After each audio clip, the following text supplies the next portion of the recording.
यानंतर आता एकच निर्धार, फक्त सुपडा साप निमित्त जमलेल्या 89 नायगाव विधानसभा मतदारसंघातील बांधवांना आपल्या माध्यमातून मार्गदर्शन करावं यासाठी मी सन्माननीय शिवराजजी पाटील होटाळकर यांना विनंती करतो, आपण आपलं या ठिकाणी मार्गदर्शन करावं। छत्रपती शिवाजी महाराज की एक मराठा। धन्यवाद। शिवराज पाटील।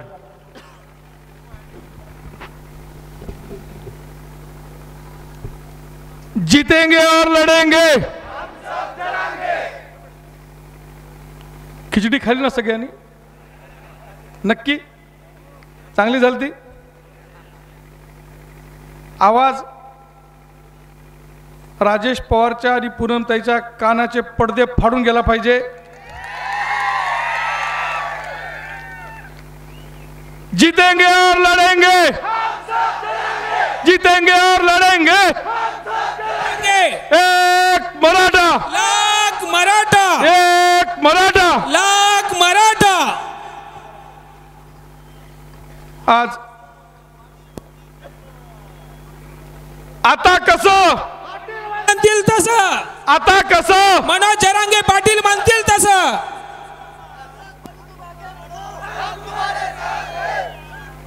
आज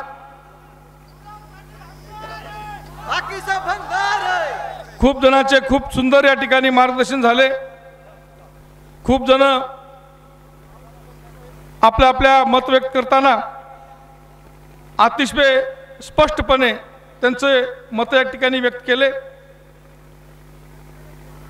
मंचावर युसुफ भाई असतील, अशोक पाटील असतील, आमचे गंगाजी पाटील तर खूप फेमस आहेत, आमचे श्रीपद पाटील बोलले, दत्ता पाटील बोलले, आमचे राजेश मोरे बोलले, या ठिकाणी बरेच गणेश पाटीलांपैकी बरेच कार्यकर्ते ज्यांनी ज्यांनी कधीच बोलले नाही स्टेजवर, अशा लोकांना या ठिकाणी स्टेजवर बोलायला संधी भेटली, म्हणून हे स्टेज सर्वसामान्याचं स्टेज आहे।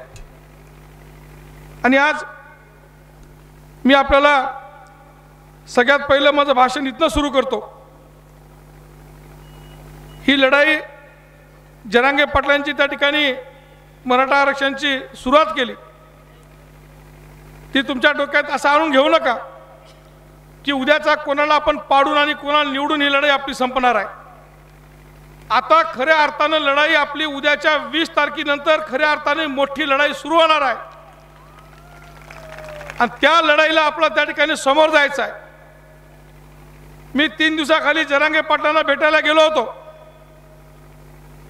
आणि जरांगे पाटलांना भेटायला गेल्यावर त्यांच्यासोबत मला 4-5 तास राहण्याचा योग आला आणि त्या 4-5 तासामध्ये त्यांनी त्या ठिकाणी ज्या ज्या गोष्टी भविष्यामध्ये आपल्याला काय करायचं आहे, आपली रणनीती काय, आपण कशा पद्धतीने त्या ठिकाणी सरकारला कोंडीत धरलं पाहिजे, काही त्यांच्या मनातल्या गोष्टी त्यांनी मला सांगण्याचा आणि आमच्या सगळ्या कार्यकर्त्याला त्या ठिकाणी सांगितलं, पत्रकार परिषदेमध्ये सांगितलं। त्यांनी सांगताना सांगितलं की शिवराज पाटील, या 23 तारखेनंतर आपल्याला बैठक घ्यायची आहे सगळ्या महाराष्ट्रातली, आणि ती बैठक घेऊन येत्या जानेवारी महिन्यामध्ये किंवा त्याच्या अलीकडच्या महिन्यामध्ये आपल्याला सामूहिक आमरण उपोषण आंतरवाली सराटी ते त्या ठिकाणी करायचं आहे। त्यांनी सांगितलं की सामूहिक उपोषण का करायचं आहे, त्यांच्या डोक्यात अशी कल्पना आहे की देशातच नाही तर जगात एवढं मोठं सामूहिक उपोषण एकाच ठिकाणी कुठंच झालं नसेल, असं सामूहिक उपोषण आपल्याला आंतरवाली सराटीमध्ये करायचं आहे। ते म्हणजे किमान 2 लाख लोक एकदाच आमरण उपोषणाला बसतील। मी त्यांना विचारलं त्यांचं कारण काय, ते म्हणले 2 लाख जर आपले पोरं एकदा सामूहिक उपोषणाला एकाच गावात जर बसले तर 2 लाख डॉक्टर आणायचे कुठून, 2 लाख पोलिस आणायचे कुठून, त्यांना दवाखान्यात न्यायचं कुठून। आपल्या जोरावर सुपडा साहेब म्हणून आपण एकाला जर पाडलो आणि दुसरं सरकार आलं आणि ते जर सरकार म्हणलं की त्याला पाडायसाठी मला निवडून दिलं, पण या सरकारने जर आमचा प्रश्न त्या ठिकाणी मनावर घेतला नाही, मग तर याही सरकारला निश्चित बसू द्यायचं नाही। याही सरकारला 6 महिन्याच्या आत कसं पाडता येईल ह्या दृष्टिकोनाचं नियोजन त्या ठिकाणी जरांगे पाटलांच्या डोक्यामध्ये त्या ठिकाणी आहे आणि म्हणून ही बैठक आहे। मला खूप जण म्हणले की तुम्ही मागचा कार्यक्रम झाला, तुमची बैठक घेऊन पुढचा निर्णय घ्यायचा आहे। नुसता पुढचा निर्णय कोणाला पाडून कोणाला निवडून आणायचा हा निर्णय तर किती महत्त्वाचा आहे मला माहीत नाही, पण त्यापेक्षा ज्या जरांगे पाटलांनी 14 महिन्यापासून तुमच्या आमच्यासाठी एवढं मोठं आंदोलन उभा केलं, 68 दिवस त्या ठिकाणी अन्नाचा कण पोटामध्ये घातला नाही, आणि त्या आंदोलनाचं आज आपल्या पत्रामध्ये काय पडलं हे आपण त्या ठिकाणी आत्मचिंतन करणं गरजेचं आहे. आणि म्हणून ते एक आपल्याला करायचं असेल, कारण जरांगे पाटलांनी आम्ही ज्या वेळेस त्यांना भेटायला गेलो त्यावेळेस उमेदवार म्हणून आमची त्या ठिकाणी 3 वेळेस मुलाखती झाल्या. त्या मुलाखतीमध्ये जरांगे पाटलाचा सगळ्यात शेवटचा शब्द असा होता, मी तुम्हाला उमेदवारी देऊ की न देऊ, मी उमेदवार उभा करो की न करो, पण माझ्या आंदोलनात तुम्ही येता की नाही ते मला पहिलं वचन द्या, मग त्या ठिकाणी तुम्हाला पुढचं बोलतो. म्हणजे त्या माणसाच्या मनामध्ये या आरक्षणाबद्दलची तळमळ जी होती, त्यांना असं वाटलं की उद्या जर आपण त्या ठिकाणी आपले उमेदवार उभा केले, आपली जर या आरक्षणाची दिशा त्या ठिकाणी भटकली, उद्या जर आरक्षण दुसऱ्या दिशेला गेलं तर ज्या आरक्षणच्या पोटी 70 वर्षानंतर मराठा एवढा एकवटला, 70 वर्षानंतर एवढा मराठा समाज एका जागी आला, आज पहिल्यांदा असं बघतोय की त्या एखाद्या घरातला 18 वर्षाचा तरुण सुद्धा जरांगे पाटलाच्या पाठीमागे आहे, त्याचा बाप 50 वर्षाचा त्याच्या पाठीमागे आहे, त्याचा आजी 80 वर्षाचा जरांगे पाटलाच्या पाठीमागे असलेलं पहिलं आंदोलन आहे की जरांगे पाटलाच्या पाठीमागे सगळं कुटुंब त्या ठिकाणी त्याच्या पाठीमागे आहे. आणि म्हणून त्यांच्या डोक्यात होतं की आपलं आरक्षण त्या ठिकाणी विकसित होऊ नये, आणि म्हणून त्यांनी या भीतीनं उमेदवारी त्या ठिकाणी माघारी घेतली. आणि त्यांनी सांगितलं की आता येणाऱ्या काळामध्ये आपल्याला वेगळ्या पद्धतीचं आरक्षण, त्या वेगळ्या पद्धतीचे आपल्याला उपोषण त्या ठिकाणी करायचे आहेत, आणि त्या उपोषणासाठी तुम्हाला आम्हाला त्या ठिकाणी तयार राहायचं आहे. त्यांनी मला सांगितलं की शिवराज पाटील तुम्ही गेल्याबरोबर हे उद्याचं 20 तारखेचं इलेक्शन संपलं की लगेच स्वतःहून एक बाज विना ते बाज तुमच्या गाडीवर टाका, आणि ते बाज घेऊन तुमच्या गावातून तुमच्या 4 पोरं घेऊन आंतरवाळी सराटीला त्या ठिकाणी उपोषणाला स्वतःची बाज आणि स्वतःची घोंगडं घेऊन या म्हणून सांगितलं.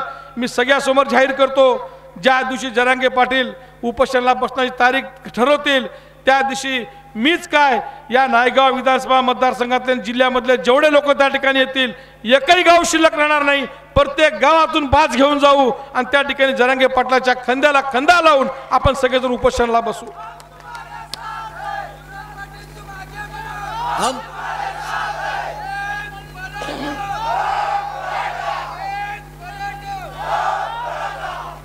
सुपडा साफ तर करायचंच आहे, सुपडा साफ करण्यामध्ये आपल्याला कोणी रोखू शकत नाही, पण आपला जो प्रश्न आहे, आपल्या जीवाचा जो प्रश्न आहे, आता माझ्या इथे देविदास पाटील ढगे बोलताना त्यांनी सांगितलं की 2019 मध्ये मला एवढे मार्क पडले होते, आणि तेवढ्याच मार्काचा माझ्या मागचा मुलगा त्याच्याकडे ओबीसी सर्टिफिकेट होता आणि त्यांच्यापेक्षा 50-60% मार्क त्याला कमी होते आणि तो मुलगा लागला.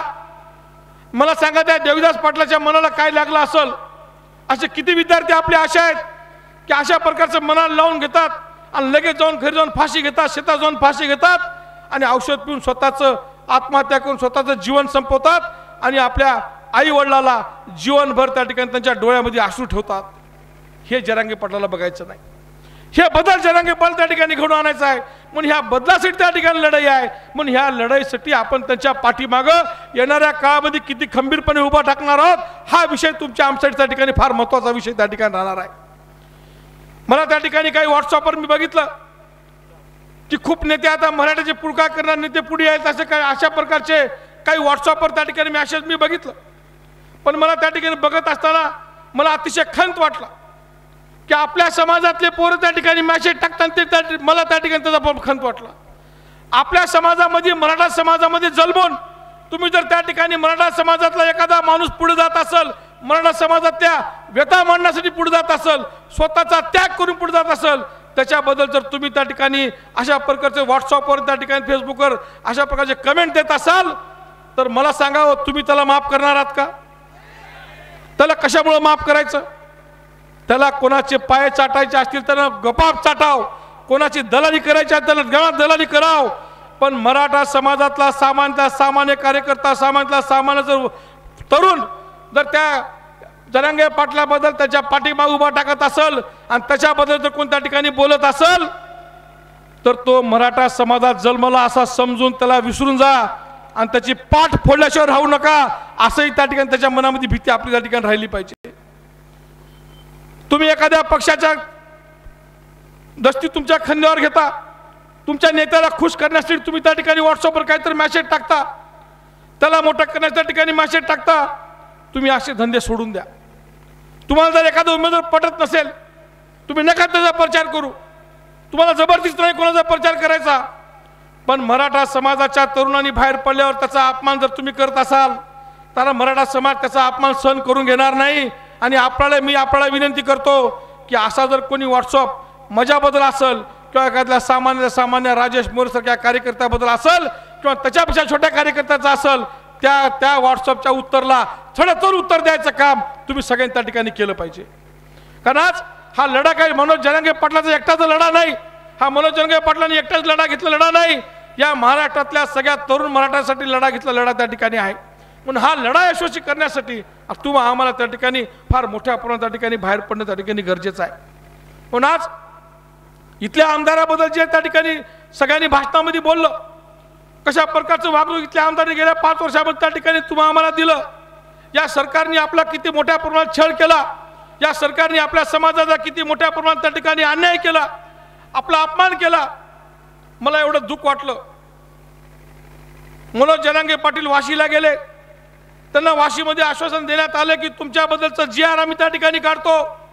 आमच्या इथून सगळे तरुण, काही वयोवृद्ध 80 वर्षाचे म्हातारे त्या ठिकाणी त्या मोर्चाला गेले होते.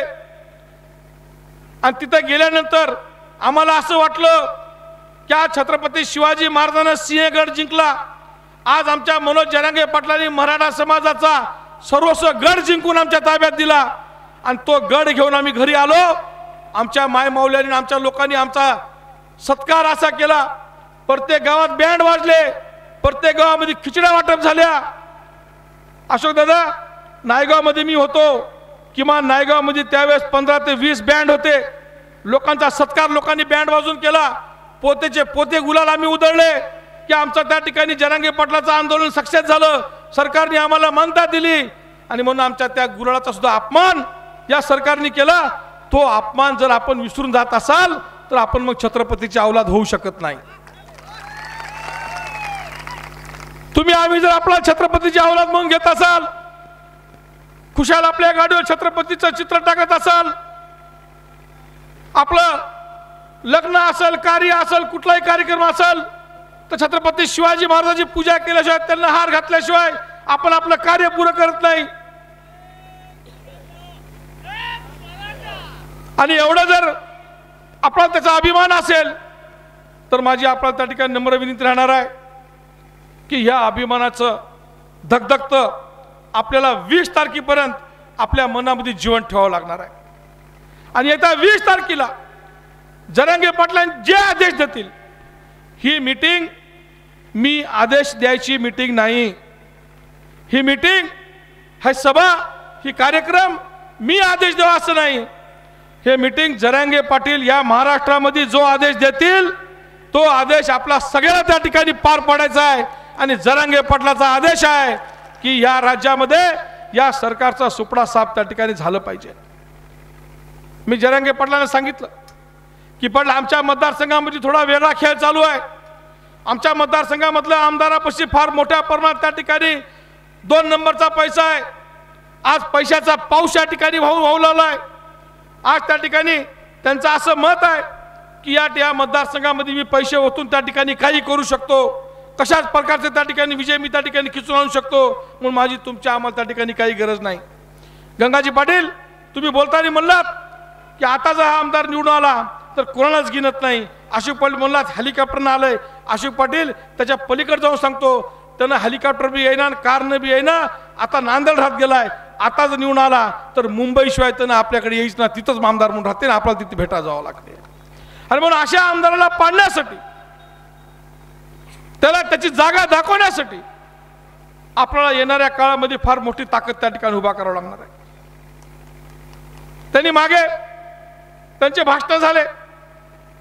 आमचे दत्ता पाटील म्हणाले की आमचा भाचा बोलल्यावर त्याला धमकी आली. दत्ता पाटील, तुमचा भाचाच काय, तो तुमचा भाचा असेल दत्ता पाटील, तो माझाही भाचा आहे.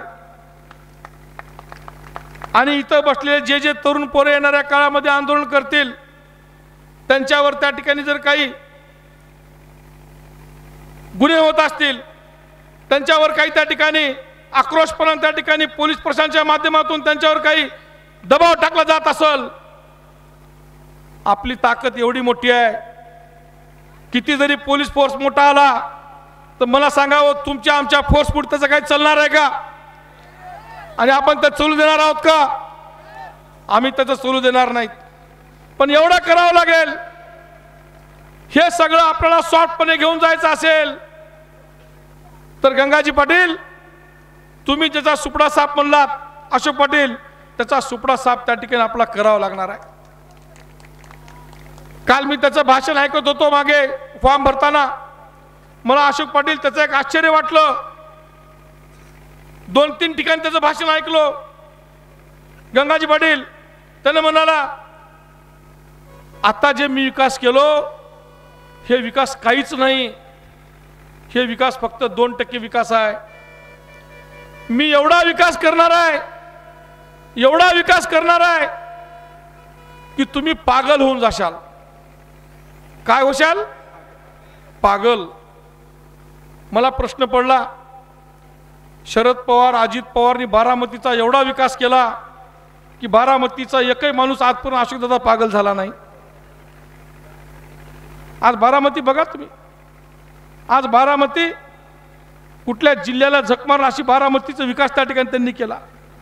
आज राजेश पवार साहेब ज्यावेळेस म्हणले की तुम्ही पागल व्हाल, त्याच्यावर मी जरा गांभीर्याने विचार केलो, आमचे माणसं पागल होतील कसं? विचार करावा लागेल. मी गंगाजी पाटलाला फोन लावलो. गंगाजी पाटील, राजेश पवारचं असं म्हणणं आहे, काय याच्या मागचं गुड असेल? गंगाजी पाटील मला म्हणाले, शिवराज पाटील तुम्ही बी शेतकरी आहात, तुमच्या घरात शेत आहे, तुम्ही धुऱ्यावरचे असाल, आम्ही शेतामधले व्हा.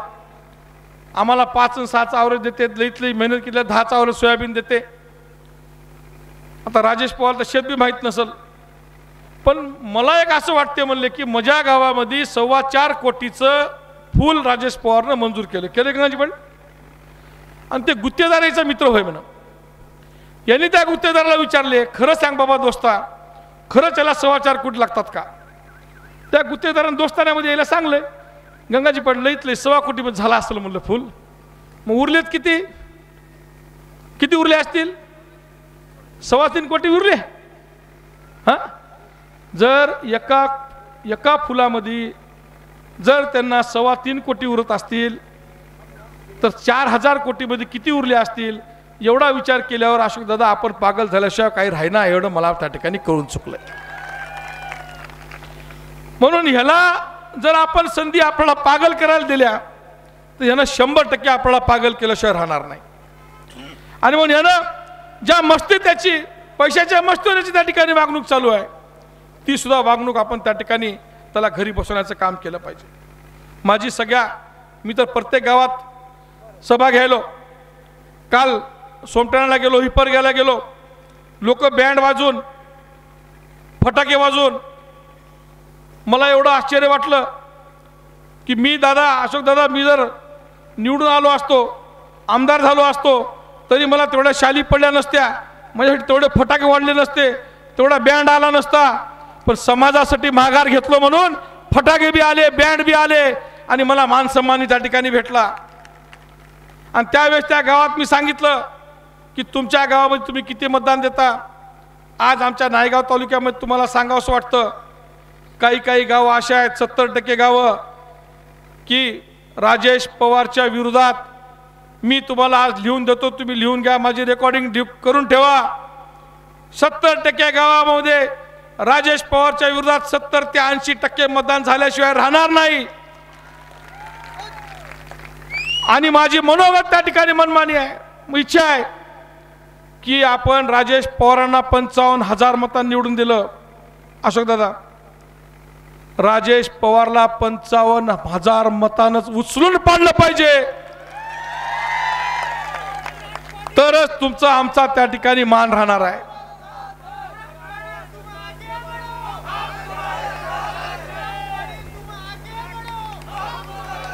राजेश पवारला 5,000 मतांनी पाडून तुमचं आमचं समाधान होणार नाही। मग राजेश पवार म्हणा एवढा मोठा मराठा समाजाची लाट असताना सुद्धा मी 5,000 मतांना पडलो असं म्हणाल राजेश पवार कमी करणं। आपली लाट एवढी जोरात असली पाहिजे की राजेश पवार इथं पडल्यावर नायगाव मध्ये कधीच न येता मुंबई मध्येच घर करून तिकडच मतदारसंघात शोधला पाहिजे। असं काम आपण त्या ठिकाणी केलं पाहिजे। आता असं करत असताना खूप लोक मला फोन केले, खूप लोकांचे मला या 10 दिवसामध्ये फोन आले की शिवराज पाटील त्याला तर पाडायचं आहे, मग आणायला कोणाचं आहे, मग आणूच कोणाला? मी म्हणलो बाबा मी म्हणल्याने थोडी होणार आहे, मी एकटा थोडी म्हणून जमणार आहे।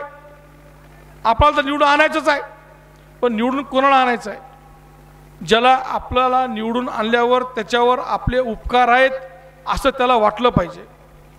नसता राजेश पवारला पाडायचं म्हणून मला निवडून दिल्या, मला का तुम्ही उगाच निवडून दिल्या काय असं त्यानं म्हणला, आपलं तेल बी गेलं आणि तूप बी गेलं असं होतं आपल्या समाजाचं होऊ देऊ नये।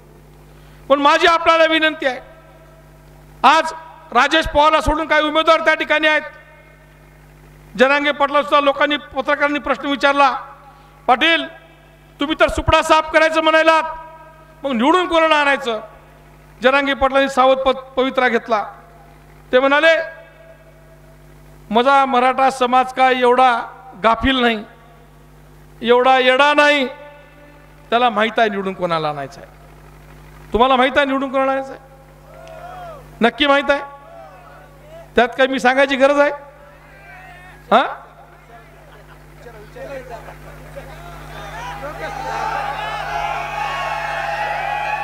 कारण आपल्याला कोणाचाच आरोप या मंचावर येऊ द्यायचा नाही। मला खूप उमेदवाराचे फोन आले की समाजाचा मेळावा आहे, आम्ही मंचावर यावं का? मी त्यांना कोपरापासून त्यांचे हात जोडले। 2-3 उमेदवाराचे फोन आले मला येऊ का म्हणून। मी त्यांना सांगितलं हे मंच कोण्याच राजकीय पक्षाला येऊ देण्यासारखा हे मंच नाही। आम्हाला राजेश पवारला पाडायचं काय, देवेंद्र फडणवीसला पाडायचं काय? जरांगे पाटलांनी सांगितलं की देवेंद्र फडणवीसचे 100 किती जागा? 13। या 113 मध्ये ना आहे की नाही? सगळ्यात जास्त मतांना पाडायचं का 113 मध्ये? आता यानं एक चाल खेळालाय। काही कार्यकर्त्याला सांगायलाय, जसं बीजेपीचे काही कार्यकर्ते याचे पक्के आहेत, काही त्या गावात इतर पक्षाचे कार्यकर्ते आहेत, त्या कार्यकर्त्याकडे याचे कार्यकर्ते पाठवालाय, त्याला सांगायलाय की हे पाकिट बी तुला, वरचं मतदान बी तुला, त्याच्या बदल्यात तू मला खालचं मतदान दे। पण आपण जरा थोडं याच्यामध्ये सावध राहा। त्याचं पाकिट गंगाजी पाटील ते पंकजा मुंडेचं होय,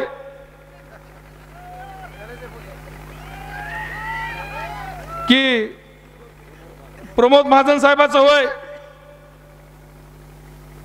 हे मला माहित नाही।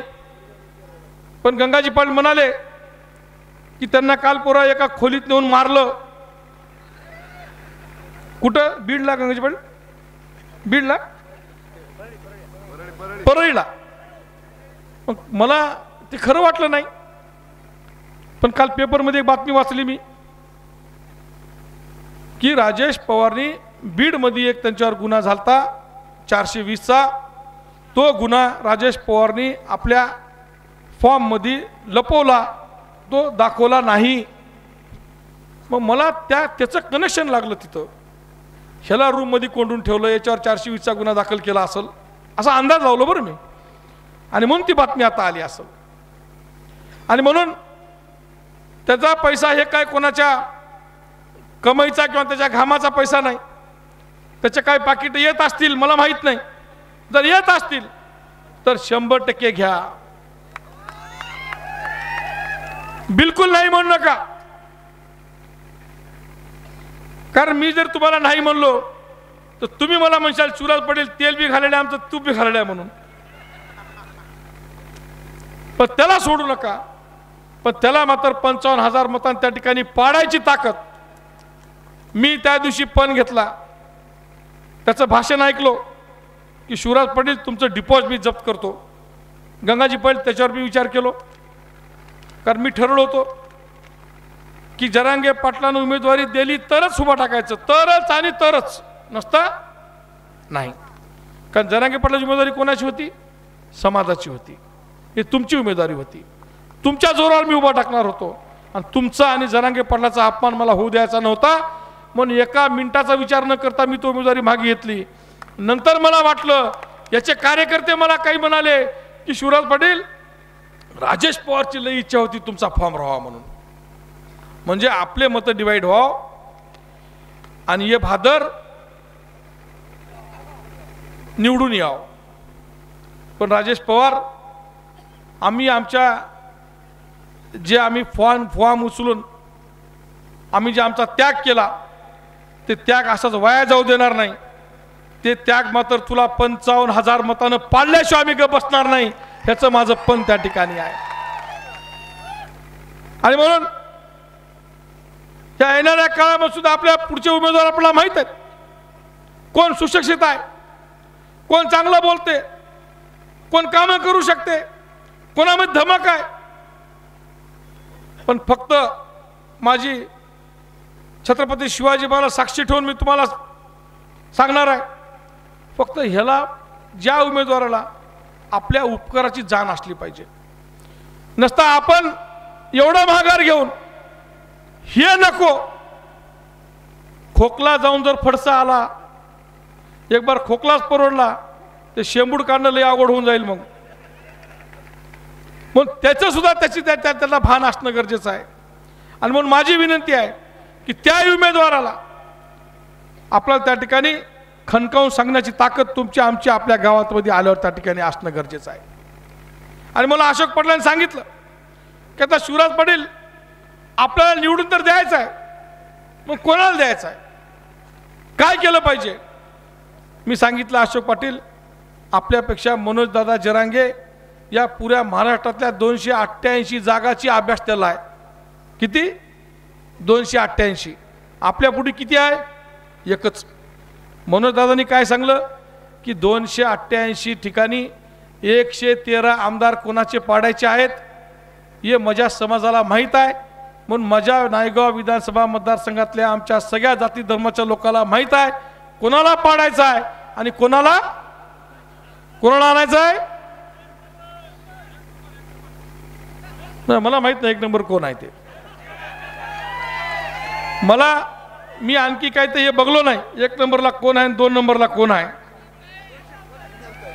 पण तुमच्या मनातला उमेदवार मात्र तुम्ही निवडून आला तर त्या उमेदवाराला आणि त्या उमेदवाराने त्या ठिकाणी आपले कामं जर केले नाहीत तर त्या उमेदवाराला मात्र आपण अशोक पाटील तुम्ही म्हणलात, आमचा राजेश मोरे म्हणले, मी म्हणलो, ते उमेदवार किती मोठा असेल, तो उमेदवार किती छोटा असेल, त्या उमेदवार त्या ठिकाणी आपण या मतदारसंघात फिरू द्यायचं नाही. आणि म्हणून उद्या 20 तारखेला आपल्याला एक इतिहास या नायगाव विधानसभा मतदारसंघामध्ये घडवायचा आहे. खरं तर खूप चांगली संधी एका सर्वसामान्य माणसाला निवडून द्यायची तुमच्या माध्यमातून आलती, जरांगे पाटलाच्या माध्यमातून त्या ठिकाणी आली होती. पण ती संधी सगळ्यात जरी हुकली असेल पण त्या संधीचं सोनं आपण एखाद्या चांगल्या उमेदवाराला निवडून आणून आपल्या समाजाच्या पाठीमागं तो कसा त्या ठिकाणी खंबीरपणे उभा टाकल ह्या दृष्टिकोनातूनच. कारण मी वारंवार हा विषय का घ्यायलो, तुम्हाला वाटत असेल शिवराज पाटील 10 वेळेस हे विषय का मांडायलेत, कारण येणाऱ्या काळामधला तुमचा आमचा संघर्ष खूप मोठा आहे. आज इलेक्शन तोंडावर असताना तुम्हा आम्हाला आरक्षण दिलं नाही, पण तुम्हा आम्हाला चिडवायसाठी दुसऱ्या 17 जाती ओबीसी मध्ये घातल्या. पण येणाऱ्या काळामध्ये कुठलंच इलेक्शन नाही, त्याच्यानंतर ते कोणतं जरी सरकार असेल आता काय काँग्रेसच्या सरकारनं काय त्यांच्या अजेंड्यामध्ये टाकलं का? आपलं टाकलं नाही. कारण हे मंच कोणाच्या पक्षाचं नाही, कोणाचं बांधील नाही. या मंचावर मी असेल किंवा मंचावर बसला कोणी असेल त्यानं फक्त आणि फक्त समाजाच्या हिताचं बोललं पाहिजे. आणि मी समाजाच्या हिताचं एवढं बोलायलो की आपल्या विरोधी पक्षांसुद्धा आपल्या आरक्षणाचा मुद्दा त्यांच्या अजेंड्यामध्ये मांडलेला नाही. पण मांडलेलं नसताना सुद्धा ते आरक्षण आपल्या पदरामध्ये पाडून घेण्यासाठी आपला प्रचंड संघर्ष करावा लागणार आहे. आपल्या पोरावर लाठीचार्ज होणार आहेत, आपल्या पोरावर गुन्हे दाखल होणार आहेत. आपले पोरं जे येणाऱ्या काळामध्ये कुठं नोकरी लागणार आहेत, कुठं त्या ठिकाणी नोकरीमध्ये जाणार आहेत, या लाठीचार्जमुळं, या पोलीस केसमुळं त्यांचं चरित्र त्या ठिकाणी खराब होणार आहे. पण ह्याच्यासाठी आपल्याला आपला इथला उमेदवार आपल्यासाठी पोलीस स्टेशनमध्ये येणारा पाहिजे, रस्त्यावर उतरणारा पाहिजे, पोलीस स्टेशनमध्ये बोलणारा, तहसीलदारला बोलणारा, कलेक्टरला बोलणारा, डेप्टी कलेक्टरला बोलणारा आणि आपल्या कुठल्याही छोट्यातल्या छोट्या कार्यकर्त्याच्या पाठीमागं आमदार म्हणून बरं, साधारण म्हणून नाही, आमदार म्हणून त्याची ताकद उभा केली पाहिजे. तरच आपण त्याच्या पाठीमागं राहिलं पाहिजे. नसता होईल काय की आपण तर त्याला जाणीव करू दिली नाही तर मग तो आपल्या पाठीमागे उभा टाकणार नाही. म्हणून आज आपण त्याची सुद्धा या सगळ्या गोष्टीची जाणीव आपण त्यांना वारंवार करून द्यायचा प्रयत्न केलाय. मी आपल्याला विनंती करतो की येणाऱ्या 20 तारखेला आपल्याला एकाला निवडून द्यायचं. तर निवडून देत असताना एवढे काही तुम्ही आता साधे नाहीत. माझ्या मनामध्ये जे आहे ते तुमच्या मनात आहे. काय चुकीचं आहे? माझ्या मनामध्ये जे उमेदवार आहे ते तुमच्या मनामध्ये उमेदवार आहे.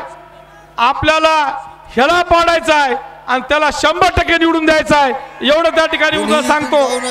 श्रद्धांजली होणार आहे. आणि जरांगे पाटलाच्या याच्यानंतर आपल्याला राष्ट्रगीत होणार आहे.